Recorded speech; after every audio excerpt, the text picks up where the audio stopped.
22명이었습니다. 그날 밤 죽은 병사들의 숫자입니다. 저는 그 이름들을 다 기억하지 못합니다.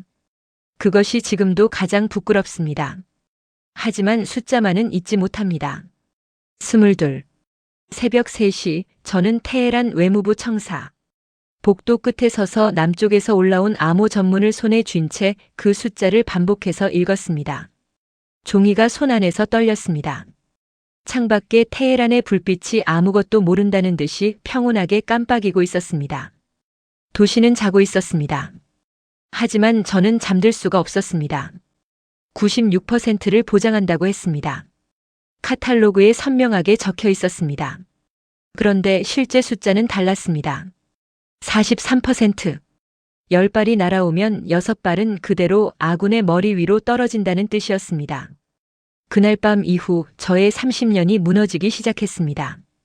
그리고 그 자리에 전혀 예상하지 못한 나라 하나가 조용히 세워졌습니다. 대한민국이었습니다. 저는 하산 모사비입니다. 이란 외무부 산하전략안보분석실에서 29년을 근무했고 차관 보직까지 올라간 뒤 2024년에 퇴임했습니다. 오늘 제가 드릴 이야기는 그 29년 중 가장 긴 하루에 관한 것입니다. 그 하루가 제 인생을 바꿔놓았습니다. 2023년 가을이었습니다. 이란 남부방공사령부는 그 어느 때보다 팽팽한 긴장 속에 있었습니다. 미국과 이스라엘의 군사 압박이 거세지던 시기였고 우리의 방공망은 이란의 생명줄이나 다름없었습니다. 문제는 돈이 있어도 살 수가 없다는 것이었습니다. 서방의 제재가 유럽과 미국의 무기 수입을 완전히 막아버렸습니다. 러시아는 우크라이나 전쟁으로 자국 물량도 감당하기 어려운 상황이었습니다. 남은 선택지는 하나였습니다. 중국이었습니다. 중국 측이 가져온 카탈로그는 실로 화려했습니다. 저는 그 문서를 지금도 기억합니다. 표지가 두껍고 광택이 났으며 첫 장을 펼치면 선명한 글씨로 숫자들이 박혀 있었습니다.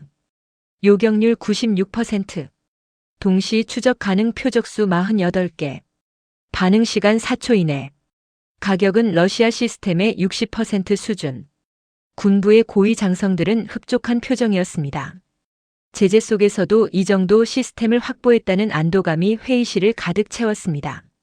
저 역시 그때는 최선의 선택이라고 믿었습니다. 그 확신이 깨진 것은 그해 늦가을 어느 밤이었습니다. 이란 남부 국경지대에 경보가 울렸습니다. 처음에는 단순한 훈련 경보인 줄 알았다고 합니다. 레이더 담당 병사가 화면을 들여다보며 상관에게 보고했을 때 상관은 처음에 믿지 않았다고 합니다. 그 정도 규모의 동시 접근은 훈련 상황에서나 상정하는 것이었습니다. 하지만 그것은 훈련이 아니었습니다. 적의 무인기와 순항미사일이 동시에 여러 방향에서 쏟아져 들어오고 있었습니다. 중국산 방공 시스템이 가동되었습니다. 레이더가 켜졌고 요격 미사일들이 발사 준비에 들어갔습니다. 지휘관들은 화면을 응시하며 기다렸습니다. 첫 번째 요격이 성공했습니다. 화면에 하나의 표적이 사라졌습니다. 지휘소에서 짧은 함성이 터졌습니다. 하지만 그것이 마지막 함성이었습니다. 그 뒤로 들어오는 표적들이 시스템의 반응 속도를 앞질렀습니다.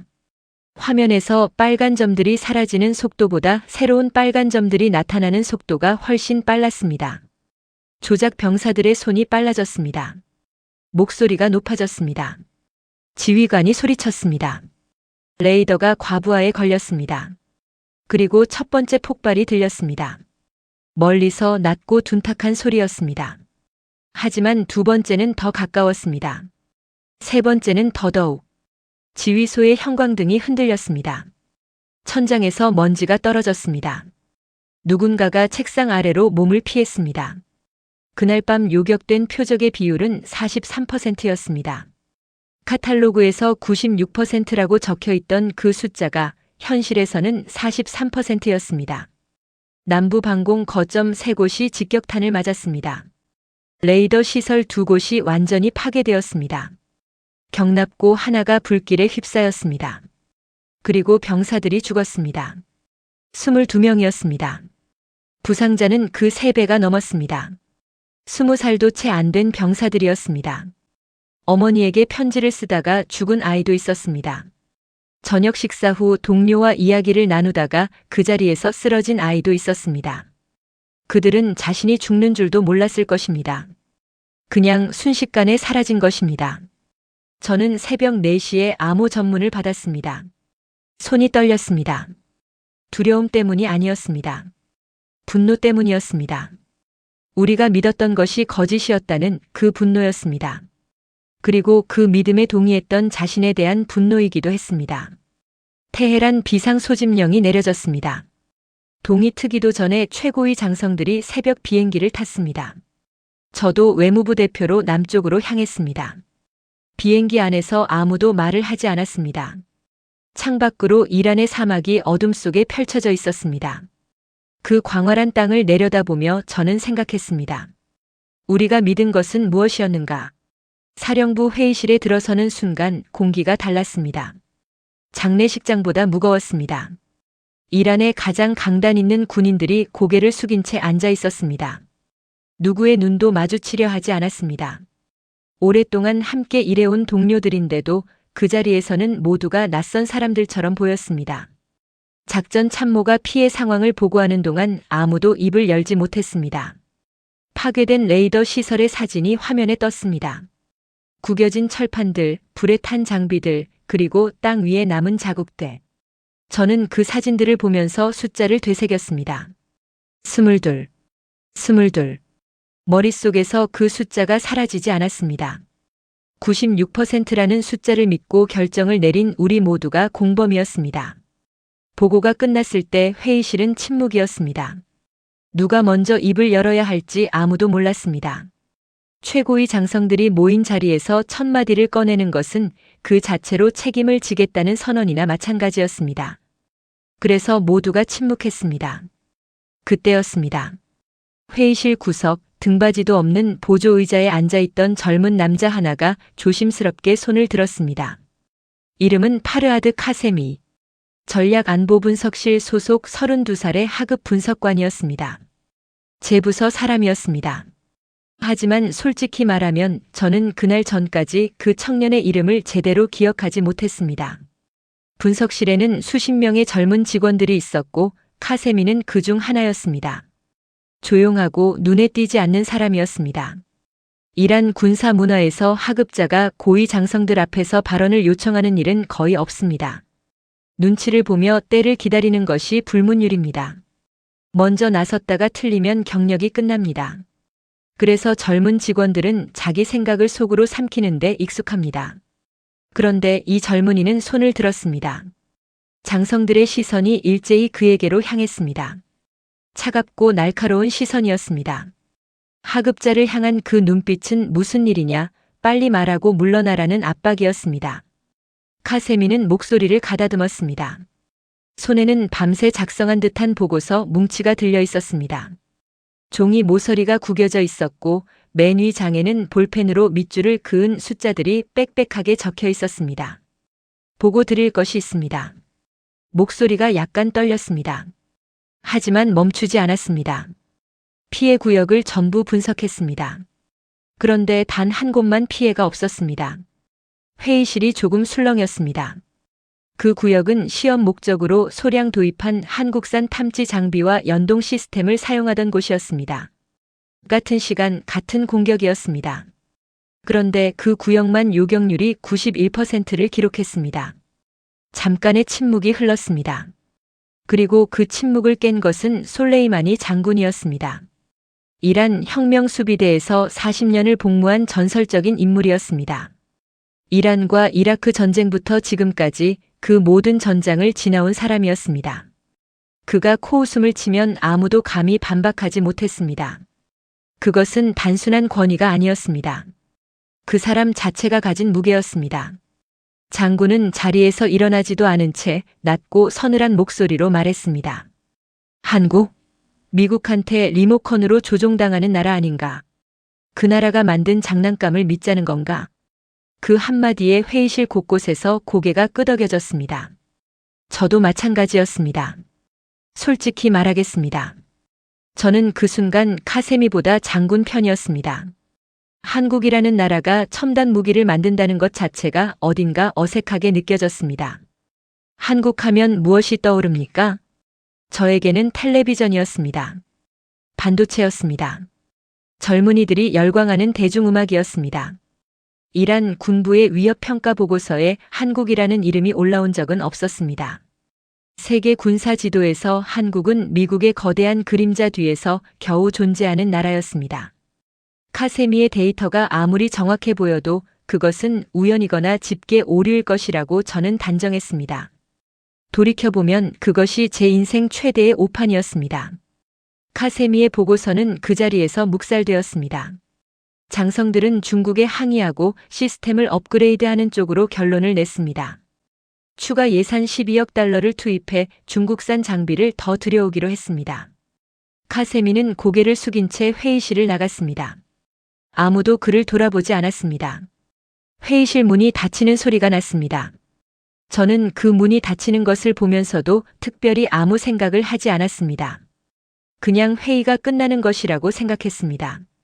그날 저녁 저는 숙소로 돌아와 침대에 앉아 있었습니다. 눈이 감기지 않았습니다. 22명이라는 숫자가 자꾸만 떠올랐습니다. 그리고 카세미가 말한 숫자도 함께 떠올랐습니다. 91%. 저는 그것을 지우려고 했습니다. 우연이다, 표본이 작다, 통계적으로 의미가 없다고 스스로를 설득했습니다. 억지로 눈을 감으려고 했습니다. 하지만 숫자는 사라지지 않았습니다. 석 달이 지났습니다. 중국 측이 보내온 기술팀이 시스템을 점검하고 업그레이드했습니다. 새로운 소프트웨어가 설치되었고 장비 일부가 교체되었습니다. 중국 기술자들은 자신 있어 보였습니다. 이번에는 달라질 것이라고 했습니다. 장성들은 이번에는 다를 것이라고 했습니다. 그런데 반복되었습니다. 두 번째 공격은 첫 번째보다 훨씬 교묘했습니다. 방향이 분산되었고 고도와 속도가 제각각이었습니다. 마치 첫 번째 공격에서 우리 방공망의 약점을 파악하고 돌아온 것처럼 느껴질 만큼 정밀하게 설계된 공격이었습니다. 중국산 시스템이 가동되었습니다.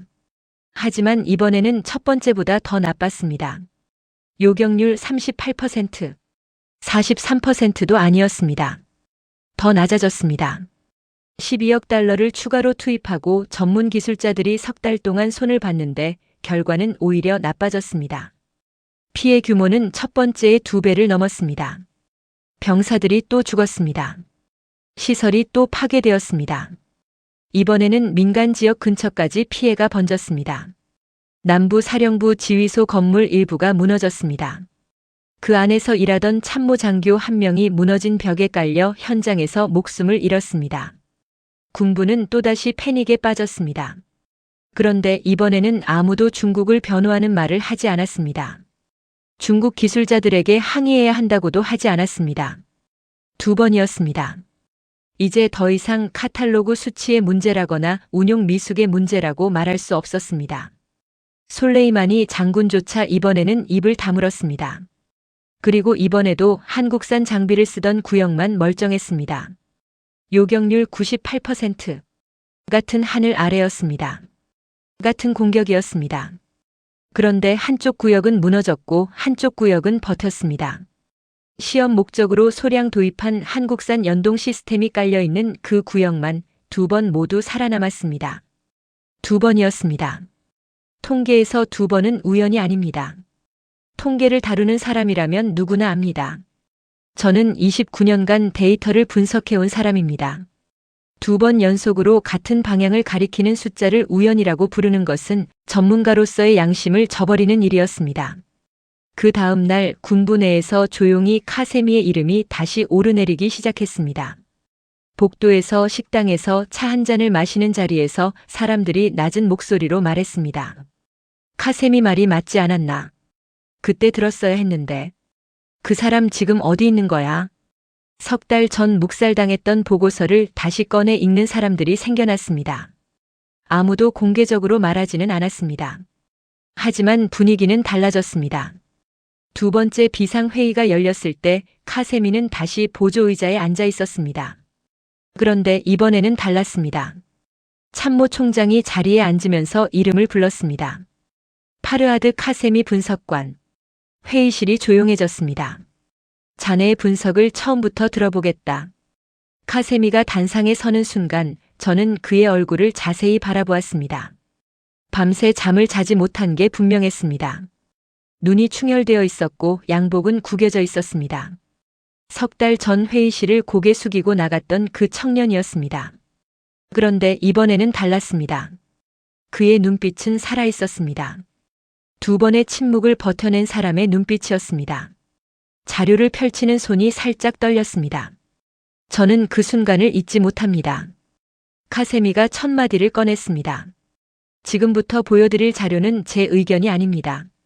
전부 검증된 숫자입니다. 반박하시려면 숫자로 해주십시오. 첫 번째 슬라이드가 화면에 떴습니다. 저는 눈을 의심했습니다. 한국의 방위산업 수출액 그래프였습니다. 2017년부터 2022년까지 불과 5년의 추이를 보여주는 꺾은 선 그래프였습니다. 선이 거의 수직으로 올라가고 있었습니다. 2017년 약 30억 달러였던 수출액이 2022년에는 170억 달러를 돌파했습니다. 7배가 넘는 폭증이었습니다. 그것이 프랑스와 영국을 이미 추월한 수치라는 설명이 이어졌습니다. 러시아마저 따라잡기 직전이라는 말도 덧붙여졌습니다. 이것은 오타가 아닙니다. 카세미가 말했습니다. 출처는 스톡홀름 국제평화연구소 공식 데이터입니다. 회의실에서 누군가가 헛기침을 했습니다. 두 번째 슬라이드는 자주포 시장이었습니다. 한국의 K9 자주포. 전 세계 자주포 수출 시장의 60%를 장악하고 있었습니다. 터키, 폴란드, 노르웨이, 핀란드, 에스토니아, 호주, 이집트. 대륙도 진영도 가리지 않았습니다. 한 포병 장성이 참지 못하고 끼어들었습니다. 자주포 하나 잘 판다고 군사 강국인가? 그건 단순한 화포 아닌가? 카세미는 기다렸다는 듯이 다음 슬라이드를 넘겼습니다. K9 자주포의 세부 재원이 펼쳐졌습니다. 사격 후 45초 이내에 진지를 변환하여 적의 반격을 피하는 능력. 분당 최대 6발의 사격 속도. 영하 30도에서 영상 50도까지 작동하는 내환경 성능. 나토 회원국들이 자국 제품을 두고 한국산을 선택한 이유입니다. 장성의 얼굴이 굳었습니다. 그 다음이 결정적이었습니다. 2022년 폴란드 사례입니다. 러시아가 우크라이나를 침공한 직후 폴란드는 자국 방어력을 급히 강화해야 했습니다. 전쟁이 코앞에서 벌어지고 있었습니다. 폴란드는 독일의 레오파르트 전차를 요청했습니다. 유럽 최강의 산업대국이라 불리는 독일에게 도움을 구한 것입니다. 독일의 대답이 돌아왔습니다. 납품까지 최소 3년에서 4년. 폴란드는 당혹했습니다. 전쟁은 기다려주지 않습니다. 러시아 전차가 국경 방향으로 이동하고 있는데 4년을 기다리라는 말은 사실상 혼자 감당하라는 말이나 다름없었습니다. 그때 폴란드가 연락한 나라가 한국이었습니다. 한국은 K 전차 180대, K9 자주포 212문, FA-50, 경전투기 48대를 포함한 대규모 패키지를 제안했습니다. 그리고 납품 조건을 말했습니다. 계약 체결 후 18개월 이내. 회의실 어딘가에서 작은 탄식이 들렸습니다. 독일이 4년을 이야기할 때 한국은 18개월 만에 첫 물량을 인도했습니다. 카세미는 거기서 멈추지 않았습니다. 가격 비교 슬라이드가 이어졌습니다. K 전차의 단가. 약 850만 달러. 독일 레오파르트 2는 1,500만 달러. 미국 에이브럼스는 1,300만 달러. 같은 돈으로 거의 2배의 전차를 확보할 수 있었습니다. 그런데 핵심 성능 지표에서는 동등하거나 일부 항목에서 앞섰습니다. 전장에서 숫자는 곧 생존이었습니다. 같은 예산으로 2배의 전차를 전선에 세울 수 있다면 그것은 단순한 가격 차이가 아니었습니다. 저는 솔레이마니 장군을 슬쩍 바라보았습니다. 장군의 오른손이 테이블 위에서 펜을 돌리고 있었습니다. 저는 그 습관을 잘 알고 있었습니다. 20년 넘게 같은 회의실에 앉아오며 익힌 것이었습니다. 그것은 장군이 불편한 진실과 마주했을 때 나타나는 행동이었습니다. 장군도 이미 느끼고 있었습니다. 카세미가 숨을 고른 뒤 말했습니다. 지금까지 보여드린 것은 한국이 무기를 얼마나 잘 팔고 있는지에 관한 것이었습니다. 하지만 정작 우리가 두려워해야 할 것은 따로 있습니다. 회의실이 다시 조용해졌습니다. 솔레이마니 장군이 처음으로 카세미를 똑바로 바라보았습니다. 새로운 슬라이드가 화면을 채웠습니다. 세계 지도였습니다. 그런데 그 지도 위에는 빨간 점들이 빽빽하게 찍혀 있었습니다. 그리고 그 한가운데 이란이 있었습니다. 저는 그 순간 심장이 한 박자 멈추는 것을 느꼈습니다. 빨간 점들은 한국 무기를 도입했거나 도입을 확정한 나라들이었습니다. 그 점들이 이란을 중심으로 동서남북 사방에서 에워싸고 있었습니다. 마치 처음부터 누군가가 계획한 것처럼. 카세미가 조용한 목소리로 설명했습니다. 한국 무기를 도입한 나라들 중 14개국이 이란의 적대국이거나 이해관계가 충돌하는 나라들입니다. 서쪽부터 짚었습니다. 터키. 한국산 K9 자주포를 대량 운용하고 있으며 자국 내 라이선스 생산까지 진행 중이었습니다.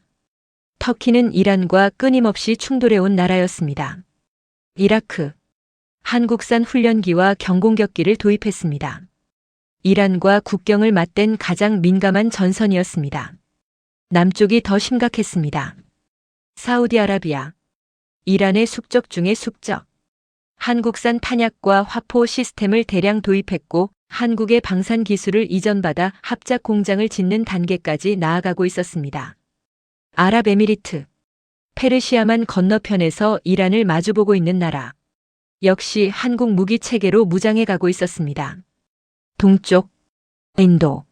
한국산 자주포 기술을 도입해 자국형 무기를 생산하는 프로젝트가 진행 중이었습니다. 그리고 북쪽. 폴란드를 필두로 한 동유럽 나라들. 나토 회원국들이 한국 무기로 전력을 강화하면 러시아에 대한 억제력이 높아집니다. 러시아가 약해지면 이란이 기댈 수 있는 마지막 강대국 후원자가 사라집니다. 한국 무기의 확산이 이란을 직접 겨냥하지 않더라도 결과적으로 이란의 전략적 고립을 심화시키고 있었습니다. 저는 그 지도를 바라보면서 숨이 막히는 것 같았습니다. 30년을 외교관으로 살아오면서 저는 수많은 지정학 지도를 봐왔습니다. 하지만 그 지도는 달랐습니다. 우리 이란이 한가운데 있었고 그 주변이 온통 빨개지고 있었습니다. 그리고 저는 깨달았습니다. 우리가 한국을 보지 않는 사이에 이 지도가 완성되고 있었다는 것을. 한국은 한 번도 이란을 향해 무기를 겨눈 적이 없었습니다. 선전포고를 한 적도 없었습니다. 위협을 가한 적도 없었습니다. 그런데 그 결과가 이것이었습니다. 이란을 둘러싼 포위망이었습니다. 카세미가 말했습니다. 한국은 총 한 발 쏘지 않았습니다. 선전포고 한마디 하지 않았습니다. 그저 좋은 무기를 적정한 가격에 빠른 속도로 납품했을 뿐입니다. 그런데 그 결과가 이란 주변의 모든 잠재적 위협 국가들을 한국산 무기로 무장시키는 것으로 귀결되었습니다. 그리고 덧붙였습니다. 이것이 의도된 전략인지 자연스러운 결과인지는 알 수 없습니다.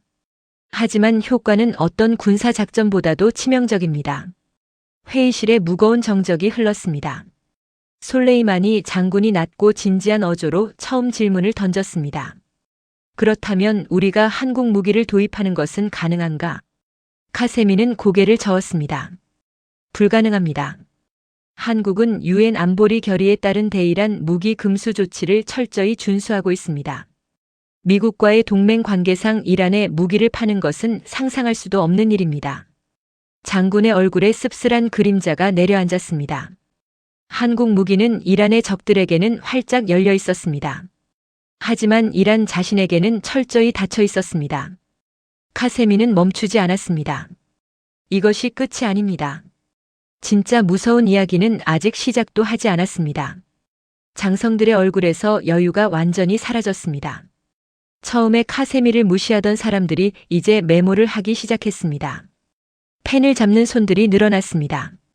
누구도 더 이상 한국이 만든 장난감이라는 표현을 입에 올리지 않았습니다. 카세미가 새로운 슬라이드를 열었습니다. 거기에는 무기 사진이 없었습니다. 화학식처럼 보이는 기호 하나가 크게 화면을 채우고 있었습니다. 회의실의 모든 사람이 고개를 갸웃거렸습니다. 이것이 안티몬이라는 광물입니다. 저는 그 이름을 그날 처음 들었습니다. 회의실의 장성들 대부분도 마찬가지였을 것입니다. 우리는 전차와 미사일, 전투기 같은 완성된 무기에만 관심이 있었습니다. 그 무기를 만드는데 어떤 원료가 들어가는지에 대해서는 단 한 번도 진지하게 생각해 본 적이 없었습니다. 카세미는 바로 그 맹점을 찔렀습니다. 안티모니는 미사일 추진체의 핵심 연소 촉매제입니다. 야간 투시경의 적외선 감지 소자에 필수적으로 들어가는 원소입니다. 탄약의 화약 안정제, 군용 차량의 난연 소재, 핵무기의 기폭 장치에까지 사용됩니다. 카세미가 잠시 멈췄습니다. 그리고 이렇게 말했습니다. 안티모니가 없으면 현대전에 필요한 거의 모든 군수품의 생산이 멈춥니다. 그리고 비유를 덧붙였습니다. 안티모니는 전쟁의 산소와 같습니다. 눈에 보이지 않지만 이것이 끊기면 모든 군사기계가 숨을 멈춥니다. 저는 그 비유를 듣는 순간 등골이 서늘해졌습니다. 우리가 한 번도 생각해 보지 않은 곳에 전쟁의 급소가 있었습니다. 다음 슬라이드가 펼쳐졌습니다. 안티모니의 글로벌 공급 구조였습니다. 전 세계 안티모니 원광의 약 50% 이상이 중국에서 채굴됩니다. 2023년부터 중국이 안티모니를 전략 자원으로 분류하고 수출 통제를 본격화하기 시작했습니다. 서방 국가들에 대한 압박 카드로 이 광물을 사용하기 시작한 것이었습니다. 전 세계 군수 산업의 비상등이 켜졌습니다. 그런데 여기서 결정적인 반전이 있습니다. 카세미가 말을 이었습니다. 안티모니는 원광 상태로는 군수품에 쓸 수 없습니다. 반드시 고순도로 정련하는 과정을 거쳐야 합니다. 그런데 이 고순도 정련 기술을 상업적 규모로 보유한 기업이 전 세계의 극소수입니다. 카세미가 그 기업들의 목록을 화면에 띄웠습니다. 저는 숨이 막히는 것 같았습니다. 고순도 안티모니 정련 능력, 순도 99.99% 이상을 상업적 규모로 운영할 수 있는 기업들. 그 압도적 다수가 한국 기업이었습니다. 한국이 이 분야를 사실상 독점하고 있었습니다. 중국이 원광 수출을 막아버리면 한국의 정련 기술 없이는 누구도 군수용 고순도 안티모니를 확보할 수 없는 구조가 이미 완성되어 있었습니다. 다른 나라들이 당장 대체할 수 있는 기술도 설비도 인력도 없었습니다. 솔레이마니 장군이 두 번째 질문을 던졌습니다. 그렇다면 미국은 어떻게 대응하고 있는가? 카세미의 대답이 회의실 전체를 충격에 빠뜨렸습니다. 미국 국방부는 안티모니 수급 위기를 최우선 안보 과제로 분류했습니다. 미사일 생산 라인의 가동이 위협받는 상황입니다. 잠깐의 침묵이 흘렀습니다. 연간 국방 예산 8천억 달러를 쓰는 미국이 미사일을 만들지 못할 위기에 처했습니다. 이것은 농담이 아닙니다. 미국 국방부의 공식 보고서에 기록된 현실입니다. 그리고 그 미국이 찾아간 곳이 한국입니다. 카세미가 천천히 말했습니다. 미국 국방부가 한국의 안티모니 정련 기업들과 긴급 협력 채널을 구축하고 고위급 실무단을 한국에 파견했습니다. 세계 최강국이라는 미국이 자국의 미사일을 만들기 위해 한국의 도움을 요청하러 간 것입니다. 회의실이 완전히 얼어붙었습니다. 우리가 미국의 리모컨으로 조종당하는 나라라고 비웃던 그 한국에 미국 자신이 매달리고 있었습니다. 저는 그 순간 머릿속이 하얘지는 경험을 했습니다. 카세미는 이어서 반도체에 대해서도 설명했습니다. 현대전의 모든 무기 시스템은 반도체 없이는 작동하지 않습니다. 미사일의 유도 장치, 전차의 사격 통제 시스템, 전투기의 레이더, 군용 통신 장비. 이 모든 것에 첨단 반도체가 들어갑니다. 한국은 무기의 원료뿐 아니라 무기의 두뇌까지 쥐고 있었습니다. 카세미가 정리했습니다. 한국은 세 가지 층위에서 세계 군사 질서를 지배하고 있습니다. 첫 번째, 완성된 무기를 전 세계에 수출합니다. 두 번째, 핵심 원료의 가공 기술을 독점합니다. 세 번째, 무기의 두뇌에 해당하는 반도체를 장악합니다. 그리고 이름을 붙였습니다. 이것이 보이지 않는 지배입니다.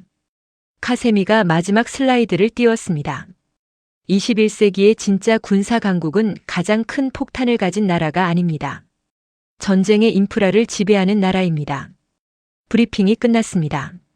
카세미는 단상에서 내려왔습니다. 회의실에는 아무 소리가 없었습니다. 참모 총장은 두 손으로 이마를 감싸고 있었습니다. 해군 제독은 멍하니 천장을 바라보고 있었습니다. 자리에서 일어나는 사람이 없었습니다. 누구도 먼저 말을 꺼내려 하지 않았습니다. 그리고 모든 시선이 한 곳으로 향했습니다. 솔레이마니 장군이었습니다. 장군은 움직이지 않았습니다. 의자 깊이 등을 기댄 채 두 눈을 감았습니다. 26명의 고위 군인과 관료들이 숨소리조차 죽이고 그를 바라보았습니다. 30초가 지났습니다. 체감으로는 30분 같았습니다. 장군이 천천히 눈을 떴을 때 저는 그의 눈빛에서 40년, 굴력을 통틀어 한 번도 본 적 없는 감정을 읽었습니다. 분노도 아니었습니다. 좌절도 아니었습니다. 인정이었습니다. 이란 혁명수비대의 전설. 그 누구 앞에서도 고개를 숙인 적 없는 사나이가 눈앞의 현실을 더 이상 부정할 수 없다는 표정을 짓고 있었습니다. 저는 그 순간을 평생 잊지 못할 것입니다. 장군이 입을 열었습니다. 목소리는 낮았지만 회의실 구석구석까지 선명하게 퍼졌습니다. 오늘 들은 내용을 바탕으로 내가 직접 지침을 내리겠다. 모든 펜이 멈추고 모든 시선이 장군의 입술에 고정되었습니다. 첫 번째 지침이었습니다. 한국과 관련된 모든 도발적 언사를 즉각 중단하라. 외교 채널에서든 군사통신에서든 언론 대응에서든 한국을 자극하는 어떠한 발언도 하지 마라. 두 번째 지침이 이어졌습니다. 한국 기업과 한국 국민에 대한 어떤 형태의 적대 행위도 금지한다. 이란 내에서 활동하는 한국 기업인과 한국 교민, 한국 관련 시설에 최고 수준의 보호를 제공하라. 이란이 특정 국가에 대해 이런 수준의 보호 지침을 내린 것은 전례가 없는 일이었습니다. 러시아에도 중국에도 이 정도의 배려를 공식화한 적이 없었습니다. 세 번째 지침이었습니다. 향후 이란의 모든 군사작전 계획 수립 시 한국산 무기 체계의 성능 데이터를 최우선 변수로 반영하라. 이것은 한국을 미국, 러시아와 같은 급의 군사적 변수로 격상시키라는 명령이었습니다. 불과 몇 시간 전까지 장난감이라고 비웃던 나라의 무기를 최우선 위협으로 분류하라는 것이었습니다. 그리고 마지막 지침이었습니다. 장군은 잠시 말을 멈추었다가 회의실의 모든 사람을 한번 둘러본 뒤 입을 열었습니다. 오늘 이 자리에서 나온 모든 내용은 최고 기밀로 분류한다. 그리고 덧붙였습니다. 이것만은 명심하라. 장군이 천천히 숨을 들이마셨습니다. 한국만은 절대 건드리지 마라. 회의실이 얼어붙었습니다. 이란 군부 역사상 특정 국가를 지목하여 절대 건드리지 말라는 지침이 내려진 것은 이것이 처음이었습니다. 이란은 미국에 대해서도 그런 말을 한 적이 없었습니다. 이스라엘에 대해서도 없었습니다. 이란은 적이 아무리 강해도 당당히 맞서 싸운다는 것을 국가 정체성으로 삼아온 나라였습니다. 그런 이란에서 그것도 가장 강경한 군인의 입에서 한국을 절대 건드리지 말라는 말이 나왔다는 것은 전무후무한 사건이었습니다. 항복이라는 단어조차 부족한 완전한 굴복의 선언이었습니다. 회의가 끝난 뒤 장성들은 하나둘 회의실을 빠져나갔습니다. 모두가 장례식을 마치고 나오는 사람들처럼 고개를 숙이고 묵묵히 걸었습니다. 저도 마찬가지였습니다. 30년간 적국의 군사력을 분석하며 살아온 제 경력이 그날 하루 만에 송두리째 흔들린 것입니다. 저는 복도 끝에서 카세미와 마주쳤습니다. 그는 자료 뭉치를 가슴에 안은 채 벽에 기대어 서 있었습니다. 회의 내내 단상에 서 있던 그가 처음으로 작아 보이는 순간이었습니다. 지쳐 있었습니다. 하지만 눈빛은 여전히 살아 있었습니다. 저는 그에게 물었습니다. 자네는 이 자료를 준비하면서 무슨 생각을 했나? 카세미는 잠시 망설이다가 대답했습니다. 솔직히 말씀드리면 저도 처음에는 한국을 과소평가하고 있었습니다. 그런데 데이터를 파고들수록 소름이 끼쳤습니다. 그가 잠시 멈추었다가 말을 이었습니다. 가장 무서웠던 것은 한국이 이 모든 것을 조용히 해냈다는 점이었습니다.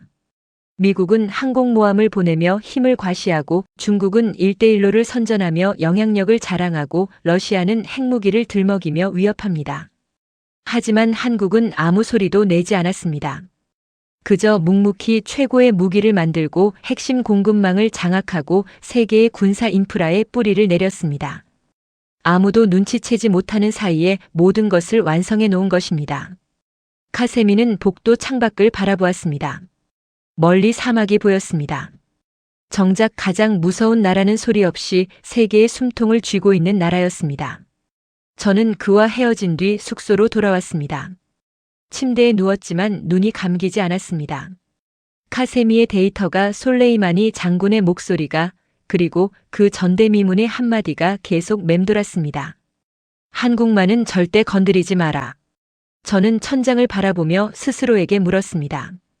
한국은 대체 어떤 나라이기에 이런 일이 가능한 것인가? 그때 문득 아주 오래된 기억 하나가 떠올랐습니다. 저는 자리에서 일어났습니다. 출장 가방을 뒤졌습니다. 지갑 깊숙한 곳에 늘 넣고 다니는 것을 꺼냈습니다. 제가 항상 들고 다니는 것이었지만 꺼내보는 것은 오랜만이었습니다. 가장자리가 너덜너덜해지고 색이 누렇게 변한 흑백 사진이었습니다. 아버지의 손글씨로 1976년이라고 적혀 있었습니다. 저는 침대 끝에 앉아 그 사진을 불빛 아래 들었습니다. 이란 남부 반다르 아바스 항구 근처의 건설 현장이었습니다. 한낮의 태양 아래 콘크리트 자루를 등에 진 젊은 남자들이 한 줄로 서 있었습니다. 그들의 얼굴은 먼지와 땀으로 범벅이 되어 있었습니다. 몸이 마르고 작았습니다. 중동의 거구들 사이에서 그들은 어린아이처럼 보일 정도였습니다. 손목이 가늘었습니다. 어깨가 좁았습니다. 하지만 등에 진 자루의 무게는 누구보다 무거워 보였습니다. 아버지는 이 사진을 보여주실 때마다 같은 말씀을 하셨습니다. 이 사람들은 코리안이다. 세상에서 가장 열심히 일하는 사람들이었다. 저는 어렸을 때 그 말이 어른들의 과장된 칭찬이라고 생각했습니다. 하지만 그날 밤 저는 그 말의 무게를 처음으로 느꼈습니다. 아버지가 들려주셨던 이야기가 떠올랐습니다. 1970년대 중동의 건설 현장에는 여러 나라의 노동자들이 있었습니다. 여름이면 기온이 50도를 넘었습니다. 아스팔트 위에 달걀을 깨트리면 그대로 익을 만큼 뜨거운 날이 이어졌습니다. 그런 날에는 가장 건장한 노동자들도 오후가 되면 그늘을 찾았습니다. 몸이 버텨주지 못했습니다. 그런데 한국인 노동자들만은 달랐습니다. 뙤약볕 아래 다른 나라 노동자들이 그늘로 몸을 피할 때도 한국 사람들은 멈추지 않았습니다. 마감이 있었기 때문입니다. 약속한 날짜가 있었기 때문입니다. 그들에게 마감은 단순한 날짜가 아니었습니다. 목숨과 같은 것이었습니다. 밤새 일하고 아침이면 다시 현장에 나왔습니다. 아버지는 한 번은 새벽 4시에 현장 근처를 지나가다가 불빛을 보았다고 하셨습니다. 가까이 가보니 한국인 노동자들이 랜턴을 켜놓고 작업을 하고 있었습니다. 동이 트기도 전이었습니다. 아버지가 놀라서 왜 이 시간에 일을 하느냐고 물었더니 한 노동자가 웃으며 대답했습니다. 낮에 못한 것을 밤에 해야 한다고. 아버지는 그 웃음을 잊지 못했다고 하셨습니다. 지치고 힘들 텐데 웃고 있었다고. 그것이 억지 웃음이 아니라 진짜 웃음이었다고 하셨습니다. 한국 노동자들은 월급을 받으면 자기 몫의 대부분을 고향으로 보냈습니다. 현장에서 제공되는 식사 외에는 거의 돈을 쓰지 않았습니다. 어떤 노동자는 기름진 고기 반찬을 다른 사람에게 양보하고 밥에 소금만 뿌려 먹었습니다. 왜 그러느냐고 물으면 한결같이 같은 대답을 했습니다. 고향에 어머니가 계신다고. 동생들 학비를 보내야 한다고. 아버지는 그 말을 들을 때마다 가슴이 아팠다고 하셨습니다. 어머니를 위해 사막을 버티는 그 마음이 아버지에게는 충격이었다고 하셨습니다. 저는 그날 밤 사진을 손에 들고 오랫동안 바라보았습니다. 1970년대 한국이 어떤 나라였는지 저는 그때서야 비로소 피부로 이해했습니다. 한국 전쟁이 끝난 뒤 그 나라는 문자 그대로 폐허였습니다. 국민 소득이 세계 최하위권이었고 먹을 것이 부족해 외국의 원조 식량으로 겨우 연명하던 시절이 있었습니다. 자원도 없었고 기술도 없었고 자본도 없었습니다. 그런 나라의 젊은이들이 할 수 있는 것은 오직 하나였습니다. 자기 몸 하나를 들고 세계에서 가장 뜨거운 사막으로 나가는 것. 그런데 그들이 사막에서 번 돈은 단순히 가족의 밥값으로만 쓰인 것이 아니었습니다. 그것은 한국의 산업화 자금이 되었습니다. 공장을 짓는 미천이 되었습니다. 기술을 배우는 학비가 되었습니다. 사막에서 흘린 땀방울 하나하나가 한국이라는 나라의 뼈대를 세우는 벽돌이 된 것입니다. 그 사실을 깨달았을 때 저는 온몸에 전율이 이는 것을 느꼈습니다. 그리고 또 하나의 이야기가 생각났습니다. 1997년의 일입니다. 한국이 외환위기로 나라 전체가 파산 직전에 몰렸을 때입니다.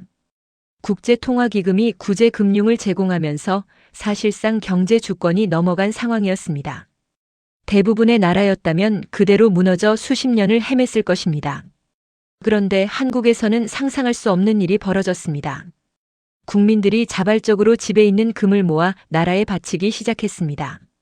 결혼 반지를, 돌잔치 금반지를, 할머니의 금목걸이를, 아이의 금팔찌를 들고 은행 앞에 줄을 섰습니다. 그 줄이 아침부터 밤까지 이어졌습니다. 추운 겨울이었습니다. 사람들은 두꺼운 코트를 입고 긴 줄에 서서 기다렸습니다. 어떤 할머니는 손녀딸의 돌잔치 때 받아두었던 금반지를 꺼내왔습니다. 어떤 젊은 부부는 결혼 반지 2개를 나란히 내놓았습니다. 어떤 사람은 고인이 된 어머니에게서 물려받은 금목걸이를 마지막으로 한번 만지작거리다가 바구니에 넣었습니다. 최종적으로 약 227톤의 금이 모였습니다. 저는 그 숫자를 처음 접했을 때 오타가 아닌가 의심했습니다. 227톤. 한 나라의 국민이 자발적으로 자신의 가장 소중한 것을 내놓으며 나라를 구하겠다고 나선 것입니다. 저는 30년간 외교관으로 일하며 수많은 나라를 보아왔습니다. 위기 때 국민이 정부를 탓하고 거리에서 시위를 하고 해외로 도피하는 모습은 셀 수 없이 보았습니다.